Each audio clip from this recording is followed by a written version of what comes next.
انهيار ياسمين عبد العزيز من البكاء يثير قلق جمهورها. أهلا بكم أجمل متابعين في الدنيا. يا ريت اللي لسه ما اشتركش في قناة أخبار الفنانين مع العراقي يشرفنا بالاشتراك ويفعل زر الجرس والكومنت. أهلا وسهلا بحضراتكم. بعد أيام من إعلان طلاقها المفاجئ، شاركت الفنانة المصرية ياسمين عبد العزيز فيديو قصير على حسابها في الانستجرام، وظهرت خلاله وهي تبكي.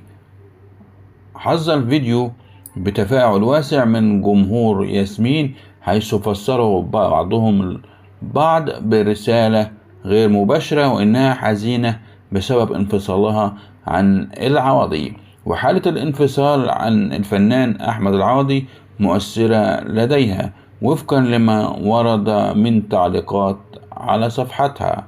فضلا وليس أمرا، فعل زر الجرس ليصلك كل جديد. والسلام عليكم ورحمة الله وبركاته.